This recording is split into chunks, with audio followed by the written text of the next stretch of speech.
So in today's tutorial, we're going to do 3 designs and we're going to do these fun fall flowers with them. So the first one we're going to write love or loved onto our rock. I use regular lettering first, and then I come back and add in the loops and swoops to attach my letters together. Not everybody can write in cursive. If you can do cursive right off the bat, just go for it. Once we've got our letters on our designs, we're going to come back and swap our paint pens and just trace over our letters, and then we are swapping them back again to trace our letters one more time.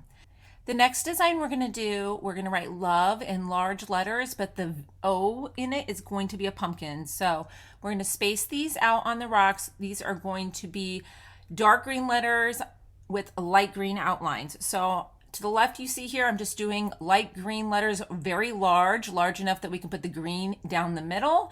And on the right, you can see she's just doing the letters in green skinny, and we're going to outline those later. So there's 2 different ways that you can achieve this 2-toned letter look, and I just wanted to share both options with you. Then we are going to start our plain pumpkins with the flowers in the center. So you're going to see I'm not doing the top of the pumpkin because it's going to be open. So we're just going to do the center and a little bump off to each side and fill it in. Now you can use a red to kind of create the ribs in the pumpkin, and you can blend it out with your orange paint pen. You can see I'm doing here.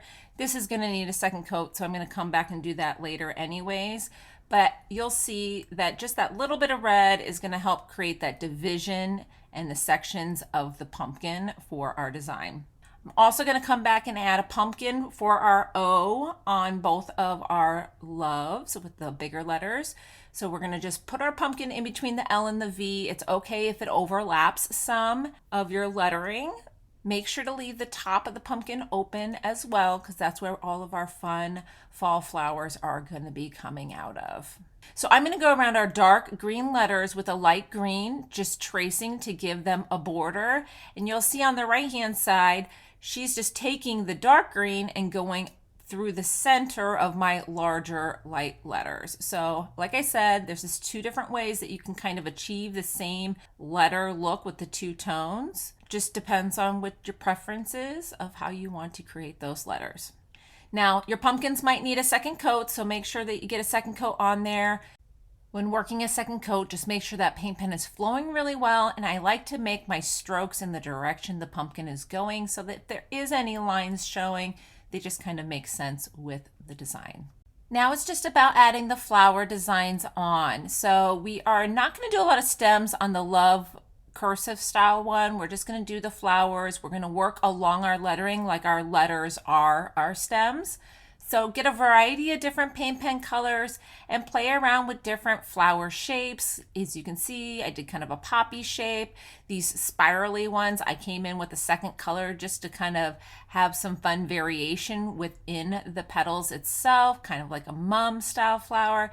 Just have fun with this. There's so many different flowers that you can create. If you do want to add a few little stems on, you can. So if you want to do some like lavender by just dotting with a paint pen, you can do that. You can create like a sunflower style. Just again, there's just so many different styles of flowers that you can do. So I'm showing them all up close here so that you can see all the designs that we went with while we were creating all of these rocks. So again, you can see you can mix and match your colors. You can blend the colors just with your paint pens if you want to. Make sure you're going back and adding centers to your flowers. Our live chopped off, so I didn't catch when I actually was adding the middles of those poppies, but adding different centers and different colors gives it another way to add different pops of color. These are so fun, and there's really no way that 2 will ever be alike. Now, working with the pumpkins, we are going to come in and add some stems and some vines coming out of the top of the pumpkin. You want them to go upward and have them come down, falling down the side, falling in front along your pumpkin. Mix and match. I did the light green and the dark green for these, just to give you a lot of places for the flowers to come from.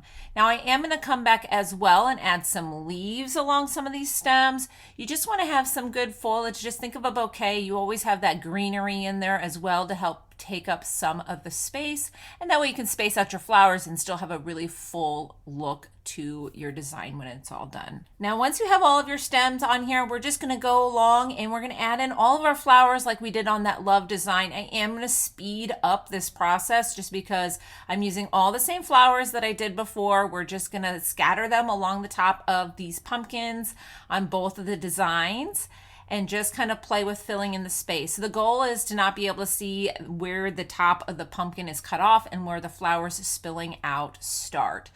So you can bounce around and add these flowers. Don't forget to add the centers on your flowers. You can do like a brown in the sunflower, you use black in the center of poppies, you can use yellow in the center. Just mix and match and really enjoy this and have fun with this. It's funny because my daughter is working on her second pumpkin and she didn't like the way her stems were looking. She thought it looked really messy when we were doing these live. And once she started adding her flowers and things on, it turned out beautiful. And so just trust the process, just have fun with it, keep stacking up those flowers and those designs until you love the way it looks. You can come back in and add some more green if you need some more green space, or if you want to add some more falling on the front of the pumpkin. I came back and ended up adding some more on the front of my pumpkin. The possibilities on this are endless and they just all look so beautiful when they are finished. It was so much fun having my daughter with me live for this tutorial. I hope you give these a try. A big thank you to V for joining me. Give the video a thumbs up and let me know if you have a favorite of the three.